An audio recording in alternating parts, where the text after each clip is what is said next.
आप सबका यहां बहुत बहुत स्वागत, नमस्कार।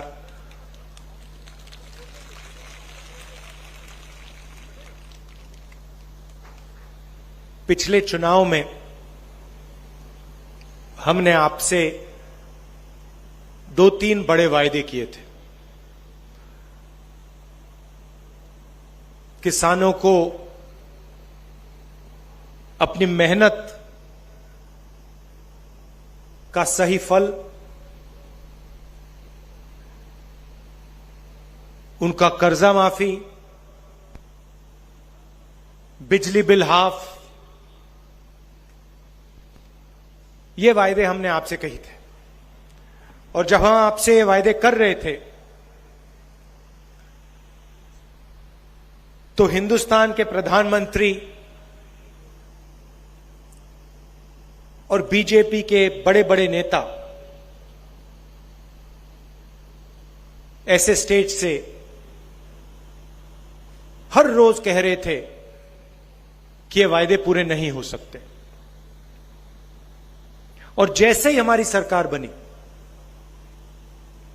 ऐसी मीटिंग में 5 साल पहले हमने कहा था, जैसे हमारी सरकार बनेगी, समय नहीं लगेगा, एकदम जो हमने वायदे किए हैं उनको हम पूरा करेंगे। और खुशी से मैं कहता हूं कि जिस काम को बीजेपी ने कहा था कि नहीं किया जा सकता, उस काम को हमने 2 घंटों में करके दिखा दिया पूरे प्रदेश को। 10,000 करोड़ रुपए किसानों का कर्जा माफ, बिजली बिल हाफ, किसान न्याय योजना 23,000 करोड़ रुपए 26 लाख किसानों को, मजदूरों को 7,000 रुपए, 5 लाख मजदूरों को 7,000 रुपए हर साल, तकरीबन 760 करोड़ रुपए हमने दिए।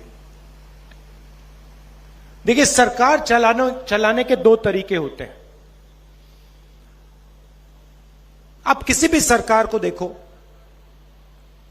2 ही तरीके होते हैं। एक तरीका कि आप प्रदेश के या देश के सबसे अमीर लोगों को फायदा पहुंचाओ, और दूसरा तरीका आप देश के या प्रदेश के सबसे गरीब लोगों की मदद करो। यही 2 तरीके हैं, और तीसरा तरीका है नहीं। लोग कहते हैं कि भैया नहीं, तीसरा तरीका होगा सबकी मदद। नहीं, सीधी सी बात है, या आप जो लाइन में सबसे पीछे बैठे हैं, खड़े हैं, उनकी मदद करो, या फिर लाइन में जो सबसे आगे बैठे हैं, खड़े हैं, उनकी मदद करो। और हमारी जो सरकार है,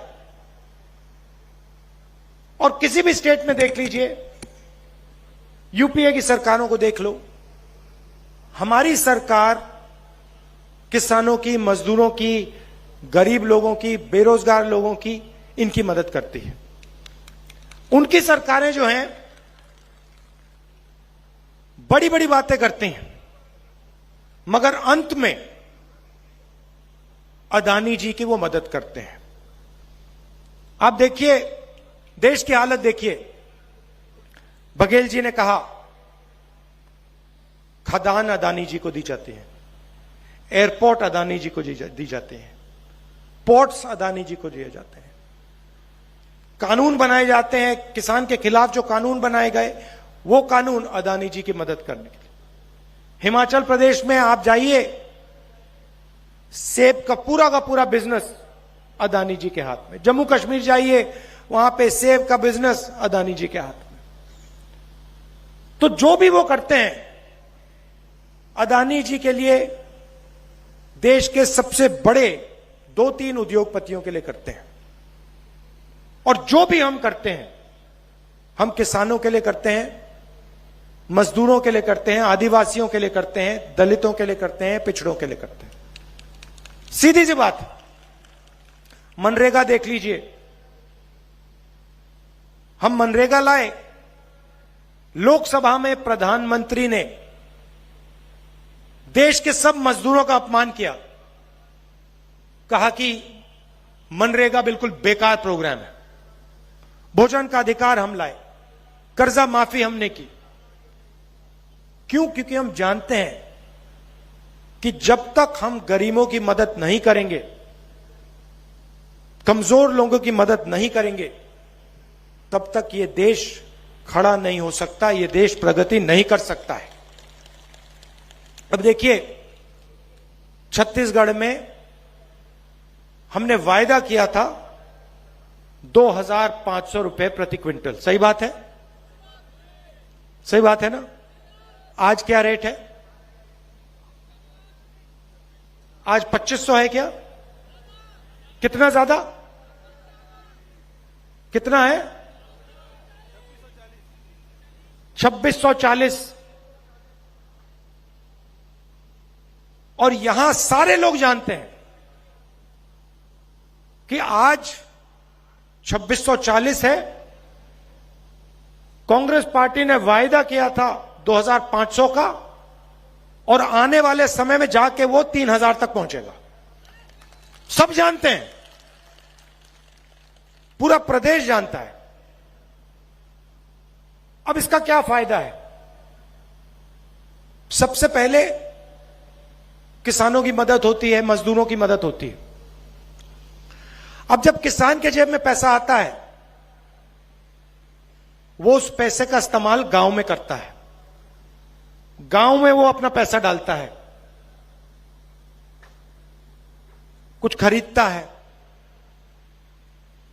और पूरी गांव की अर्थव्यवस्था बढ़ती है।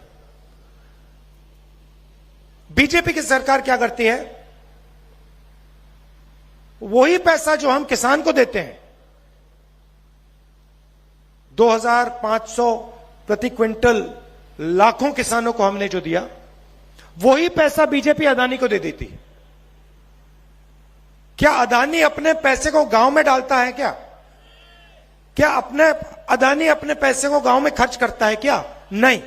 अदानी आपका पैसा उठा के विदेश में, लंदन में, अमेरिका में अपना पैसा खर्च करता है, बड़ा मकान खरीदता है, बड़ी बड़ी कंपनियां खरीदता है।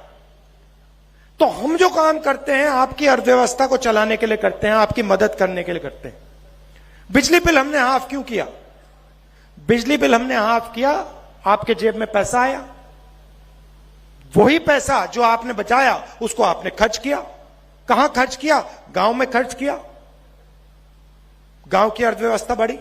छोटे छोटे शहरों में खर्च किया, छोटे शहरों की अर्थव्यवस्था बढ़ी। तो यह हमारी सोच है। अब देखिए, बीजेपी ने एक नई चीज चलाई है। बीजेपी के लोग कहते हैं, नरेंद्र मोदी जी कहते हैं, जहां भी जाते हैं, कि हम पिछड़ों की सरकार चलाते हैं, हम ओबीसी की सरकार चलाते हैं। अच्छा, तो अगर आप ओबीसी की सरकार चलाते हो और आप अपने हर भाषण में ओबीसी शब्द का प्रयोग करते हो, तो फिर आप ओबीसी कास्ट सेंसस से, जाति जनगणना से इतना क्यों डरते हो? अपने भाषणों में जाति जनगणना शब्द का प्रयोग क्यों नहीं करते हो? और जो हमने आंकड़े निकाले थे जब हमारी सरकार थी दिल्ली में, उनको आप रिलीज क्यों नहीं करते? क्योंकि आप जानते हो कि आज के हिंदुस्तान में जितनी भागीदारी ओबीसी वर्ग की होनी चाहिए, नहीं है। यह सच्चाई आप जानते हो, और इस सच्चाई को आप देश के ओबीसी युवाओं को नहीं बताना चाहते, उनसे आप यह सच्चाई छुपाना चाहते हो। भाइयों और बहनों, पार्लियामेंट में मैंने भाषण दिया, जाति जनगणना का भाषण था, तो मैंने आंकड़े निकाले। मैं आपको एक उदाहरण देना चाहता हूं। नरेंद्र मोदी जी कहते हैं ओबीसी की सरकार चलाते हैं। यह आंकड़ा आप सुन लीजिए, और देश के सब ओबीसी युवाओं को यह सुनना चाहिए, क्योंकि आपके भविष्य की बात, आपके रोजगार की बात हो रही है। तो जो भी ओबीसी वर्ग के लोग हैं, आप अच्छी तरह सुनिए।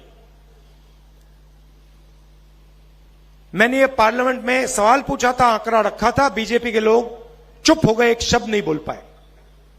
वही लोग जो ओबीसी की सरकार चलाते हैं। भाइयों और बहनों, हिंदुस्तान की सरकार को 90 अफसर चलाते हैं। आप गलतफहमी में मत होइए। लोकसभा के एमपी, राज्यसभा के एमपी सरकार को नहीं चलाते हैं।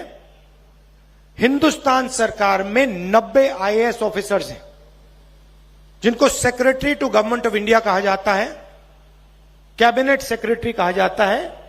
ये सरकार को असलियत में चलाते हैं। सारे के सारे निर्णय ये लेते हैं। मनरेगा में कितना पैसा जाएगा, सेना को कितना पैसा मिलेगा, वायुसेना को क्या मिलेगा, भोजन के अधिकार में क्या जाएगा, पूरा का पूरा पैसा, सारे के सारे निर्णय ये लेते हैं। 90 लोग हैं। अब मैं आपसे पूछना चाहता हूं, इन 90 लोगों में से जो हिंदुस्तान की सरकार को चलाते हैं, रीढ़ की हड्डी जो है, सारे के सारे निर्णय लेते हैं, इन 90 लोगों में से पिछड़े वर्ग के कितने लोग हैं? भाई और बहनों, 3। 90 में से सिर्फ 3 लोग ओबीसी वर्ग के हैं। हिंदुस्तान का बजट तकरीबन 45 लाख करोड़ रुपए का है। 45 लाख करोड़ रुपए का है। उसमें से ये 3 अफसर सिर्फ 5% बजट पर निर्णय लेते हैं। अब मेरा सवाल है, क्या हिंदुस्तान में ओबीसी की आबादी सिर्फ 5% है? जहां भी जाते हैं हम, पिछड़े लोग मिलते हैं, ओबीसी लोग मिलते हैं, हर प्रदेश में मिलते हैं। देश की रीढ़ की हड्डी हैं, अलग अलग काम करते हैं। 5% हो ही नहीं सकते, सवाल ही नहीं उठता। कम से कम 50-55% ओबीसी वर्ग है हिंदुस्तान में। मगर यह सच्चाई नरेंद्र मोदी जी आपको नहीं बताना चाहते।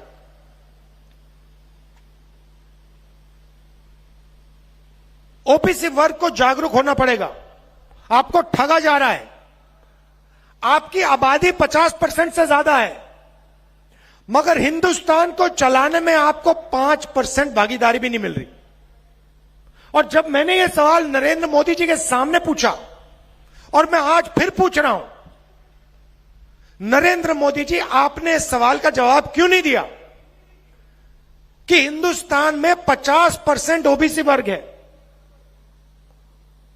उनको 5% बजट में भागीदारी मिल रही है।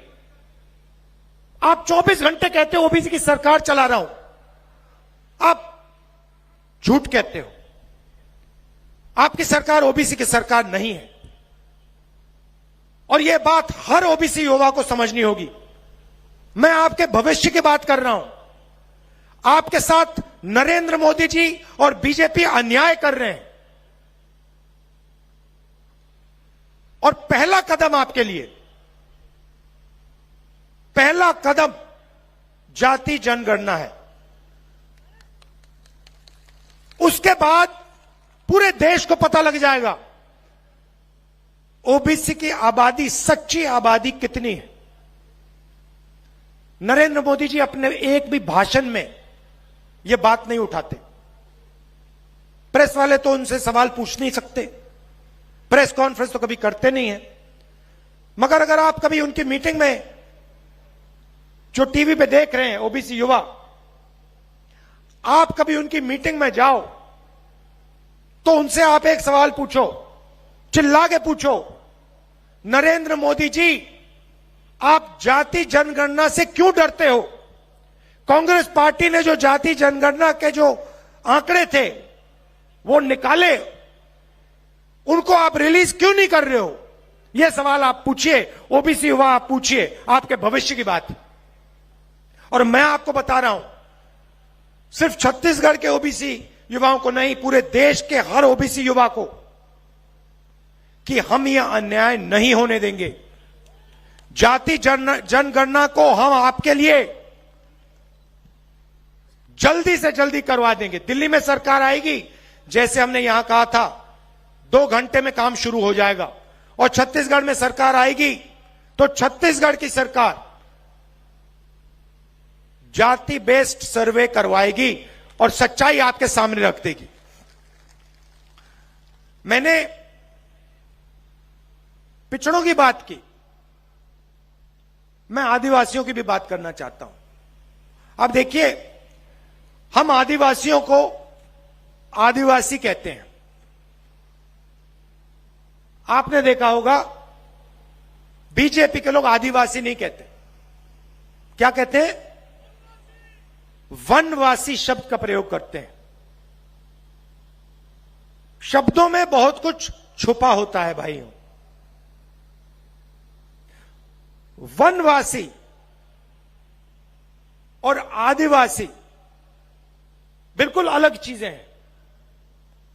आदिवासी का मतलब वो लोग जो हिंदुस्तान के पहले मालिक थे। मतलब ये जो पूरी की पूरी जमीन है, उनके ओरिजिनल मालिक जो इस देश में पहले रहते थे, उनको हम आदिवासी कहते हैं। इस शब्द का मतलब, इस शब्द के अंदर छुपा हुआ मतलब कि आदिवासियों को जमीन का अधिकार मिलना चाहिए। और आदिवासियों की जो संस्कृति है, जो उनका इतिहास है, जो उनका जल है, जो उनका जंगल है, उनकी जमीन है,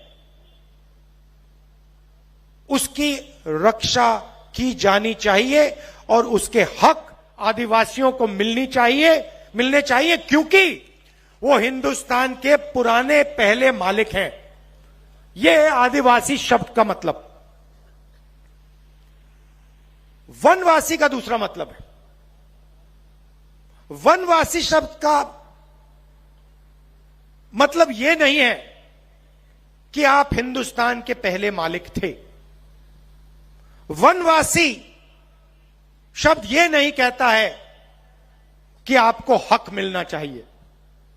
वनवासी शब्द का मतलब यह है कि भैया आप लोग जंगल में रहते हो। यह फर्क है दो शब्दों में। वनवासी शब्द हिंदुस्तान के आदिवासियों का अपमान है, आप पर आक्रमण है, आपकी संस्कृति पर, आपकी हिस्ट्री पर, आपकी अलग अलग भाषाओं पर यह शब्द आक्रमण है। सच्चा शब्द आदिवासी।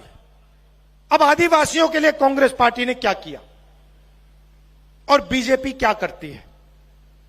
आपने देखा होगा, कुछ ही महीने पहले मध्य प्रदेश में एक आदिवासी युवा पर बीजेपी के एक नेता ने पेशाब किया।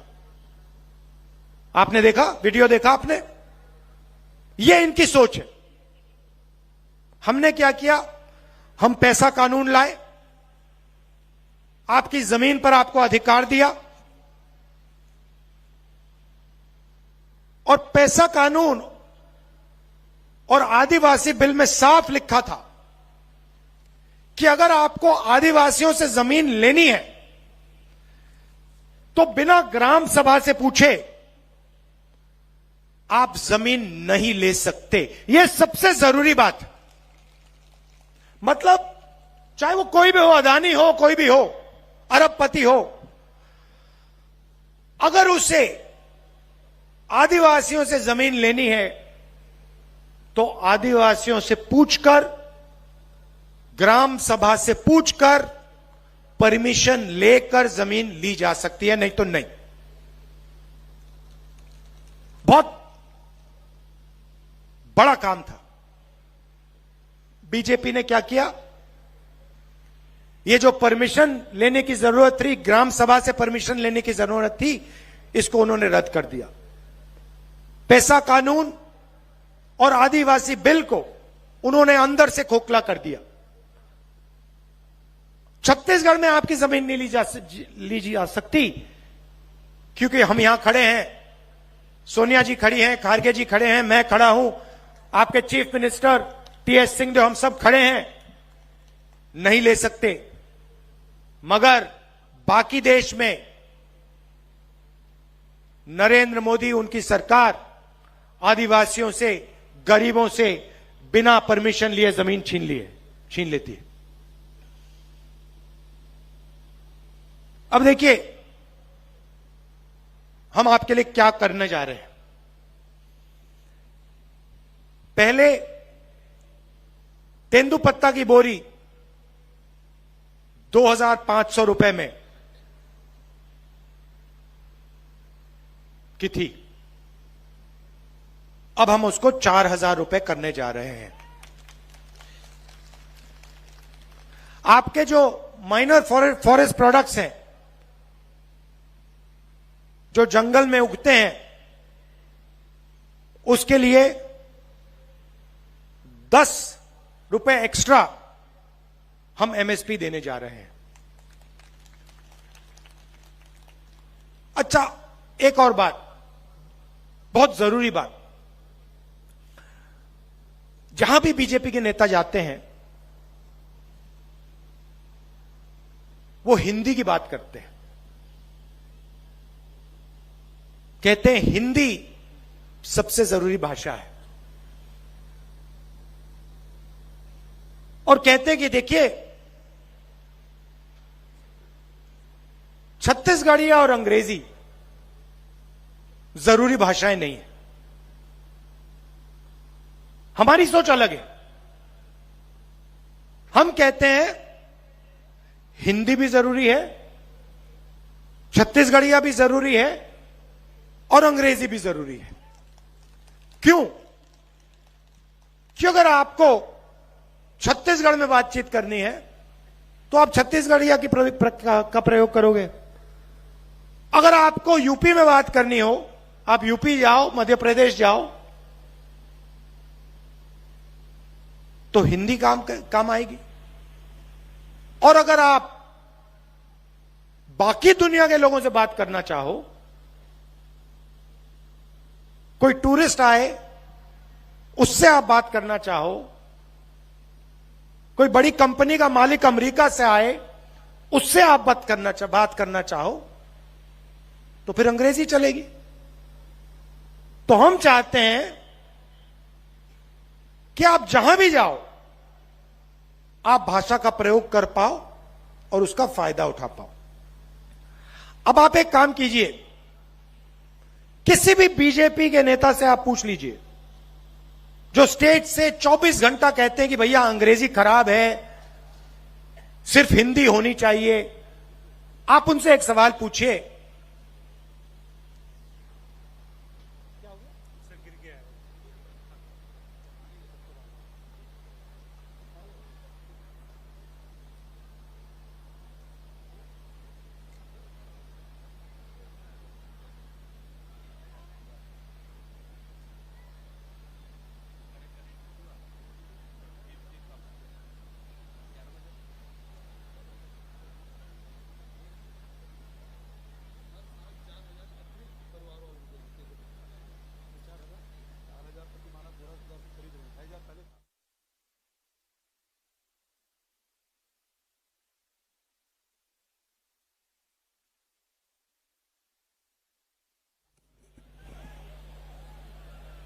ठीक है, ठीक है, ठीक है, ठीक है।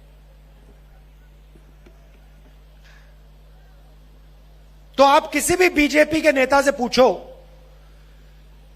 कि आप हिंदी की इतनी बात करते हो, आप अंग्रेजी के खिलाफ बात करते हो, एक बात बता दो, आपके जो बच्चे हैं वो इंग्लिश मीडियम स्कूल में जाते हैं, हां या ना? और सारे के सारे बीजेपी के नेता चुप हो जाएंगे, क्योंकि ये सब लोग जो 24 घंटा हिंदी हिंदी हिंदी बोलते हैं और कहते हैं कि गरीबों को अंग्रेजी नहीं सीखनी चाहिए, ये सारे के सारे अपने बच्चों को इंग्लिश मीडियम स्कूल में पढ़ाते हैं, क्योंकि ये चाहते हैं कि हमारे जो आदिवासी वर्ग के लोग हैं, पिछड़े लोग के वर्ग हैं, दलित लोग के वर्ग हैं, वो बाकी दुनिया से बात ना कर पाए, बाकी दुनिया की सच्चाई उनको ना समझ आ जाए, बाकी दुनिया के साथ वो बिजनेस कभी ना कर पाए। इसीलिए ये लोग अंग्रेजी को नहीं चलाना चाहते, सिर्फ अपने बच्चों को इंग्लिश स्कूल में भेजना चाहते हैं, मगर आपके बच्चों को अंग्रेजी नहीं सिखाना चाहते। इसीलिए हमने पूरे छत्तीसगढ़ में टॉप क्वालिटी के अंग्रेजी स्कूल खोले हैं कि गरीब से गरीब लोग अपने बच्चों को हिंदी, छत्तीसगढ़िया और अंग्रेजी सिखा पाए। और अब हम आपके लिए बहुत बड़ा कदम उठाने जा रहे हैं, जिसको हम केजी टू पीजी कहते हैं। केजी टू पीजी के वायदे में केजी से लेकर पीजी तक छत्तीसगढ़ के सारे स्कूल और कॉलेजेस में छत्तीसगढ़ की जनता को मुफ्त में शिक्षा मिलेगी, एक पैसा नहीं देना पड़ेगा। सरकारी स्कूलों में, हाँ, सरकारी स्कूलों में मुफ्त में आपको शिक्षा मिलेगी। तो देखिए, जो भी हम करते हैं, हम छत्तीसगढ़ की गरीब जनता के लिए, किसानों के लिए, मजदूरों के लिए, छोटे दुकानदारों के लिए करते हैं। और जो भी वो करते हैं वो हिंदुस्तान के अरबपतियों के लिए, सबसे अमीर लोगों के लिए करते हैं। देख लीजिए, नोटबंदी से आपको फायदा हुआ, अदानी को फायदा हुआ। जीएसटी से आपको फायदा हुआ, अदानी को फायदा हुआ। किसान के जो कानून लाए थे उससे आपको फायदा हुआ? नहीं, अदानी को फायदा हुआ। तो यह फर्क है। और जो भी हमने यहां वायदे किए हैं उनको हम पूरा करके दिखा देंगे।